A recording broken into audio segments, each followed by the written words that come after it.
Where did they truly lay him to rest? The untold legacy of a music icon. What if the most famous musician of our time was never truly buried? What if every tribute, every candlelit vigil, every televised farewell was just a beautifully constructed illusion? This is not the story you saw on the news. This is the version whispered in back rooms, hidden in seal files, and traced through forgotten documents. Tonight, we unravel the mystery behind a golden coffin that may have been empty, the strange behavior of family members, the vanished body, the private jet bound for Alaska, and the eerie possibility that his final wish was to disappear forever. But before we begin, take a moment to hit that like button. Share your thoughts in the comments below. And don't forget to subscribe if you love true mystery stories that go beyond the headlines. This is more than a story. This is a journey into the silence that followed the last note. The story begins not in Los Angeles, but in the serene, snow-laced city of Aspen, Colorado. In a private health retreat surrounded by pine woods and paparazzi-proof fencing, the king of pop took his final breath under tightly controlled circumstances. The nurses on staff, sworn to silence, noticed a flurry of activity the night of June 25th, 2009. Within hours, the media storm broke out.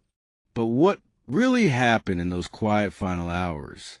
And why had his location been kept secret until now? We followed dramatized testimony of a night nurse who noticed security escorting someone out in the dead of night, and of a cleaner who found the king's signature glove on the retreat's terrace days later. The mystery begins here, with a heart that stopped beating in the stillness of luxury and the silence of too many secrets. 12 days after the world was told of his passing, a majestic ceremony was held. His coffin lined with blue velvet, bathed in gold, broadcasted from a stone cathedral in Salt Lake City instead of LA's Staples Center. The public spectacle was deeply emotional, but an insider claims the coffin was light, too light. We dive into the preparation of the stage-managed event. The transport team was allegedly rerouted 3 times, and embalming staff say they never received the body. Did they bury a symbol, not a man? A former driver recalls odd weight instructions and a handoff in a dark tunnel beneath the cathedral. If the body wasn't there, where was it? Catherine, the matriarch, trusted only herself, fearing grave robbers and deranged fans. She allegedly kept her son's body in a cryogenic storage facility deep in the Alaskan wilderness. We reconstruct her paranoia based on diary entries leaked years later. A private jet was chartered under a fake foundation name. 3 guards accompanied the shipment marked Fine Art. A technician at the remote facility claimed it was the strangest delivery they ever received. For months, she refused to make a decision. Why? Because she believed he still wasn't at peace, and that something or someone might be watching. Once known as Neverland, it had been renamed Eden Ridge. The artist had long sold the estate, but the family wanted it back. They quietly repurchased the land through a trust. Inside the estate, hidden doors led to meditation chambers and a vault beneath the giving tree. Fans begged for it to become a museum. The city refused zoning. Protesters demanded public access. The family countered with silence. Then, a drone captured a small gathering and smoke drifting from the tree canopy. Whispers of a midnight ritual began. Was this where he returned to the earth? In a canyon sacred to the Zuni people of New Mexico, a fire was lit without permission. No cameras, no music. Only 3 witnesses. a family priest, a bodyguard, and a woman identified only as the archivist. According to local legend, the canyon amplifies spiritual echoes. A tribal elder recalls seeing figures dressed in black robes carrying something long and silver into flames. The story circulates online, but no one confirms it. Until now, we explore the tale of ritual cremation, done to sever the icon from the world of obsession and honor his final wish. Let the world forget my form, but remember my sound. Sky, Luna, and Blaze, the pseudonyms given to his 3 children, made a vow never to speak about the burial.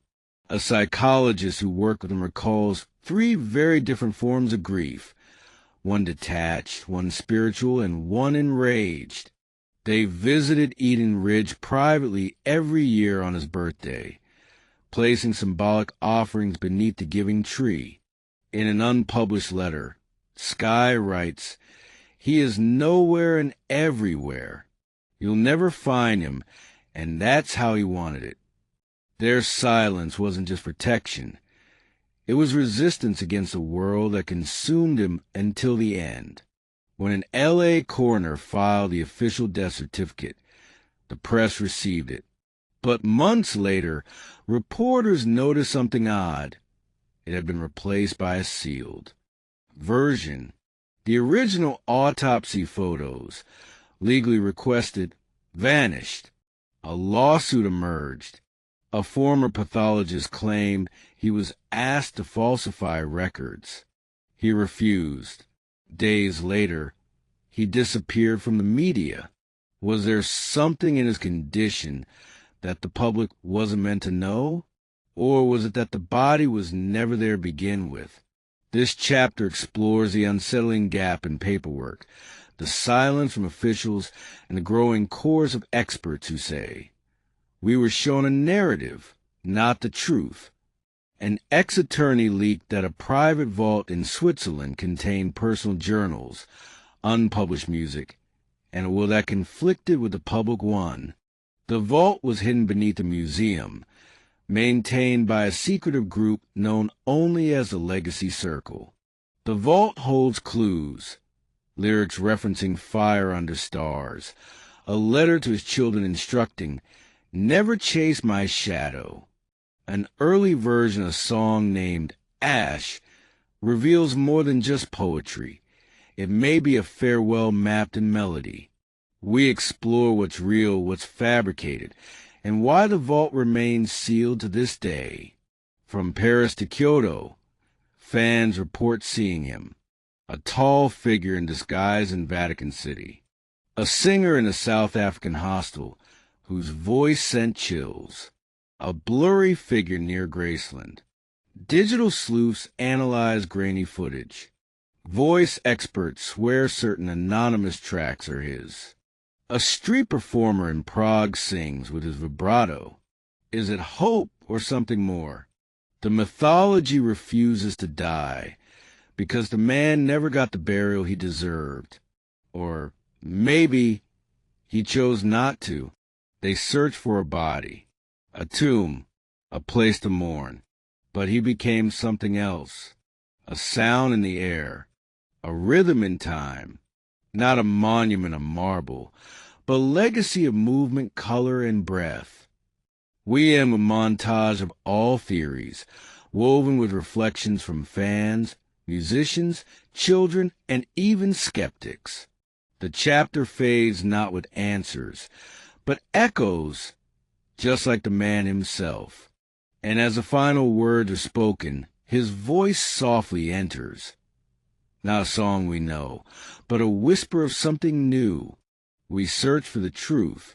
Through sealed files, missing autopsies, and whispered confessions. And still, one question remains. Where did they truly lay him to rest? Maybe we were never meant to know. Maybe he chose not to be remembered in stone, but in sound, in silence, in rhythm that echoes long after his voice is gone. Wherever he is now, perhaps that's exactly where he always belonged, If this story made you question what you thought you knew, backslash and leave a comment below and share your thoughts. Like the video to help others discover the mystery. And if you're drawn to the hidden truths the world forget, subscribe now for more deep stories just like this. Until next time, keep listening to the silence between the headlines.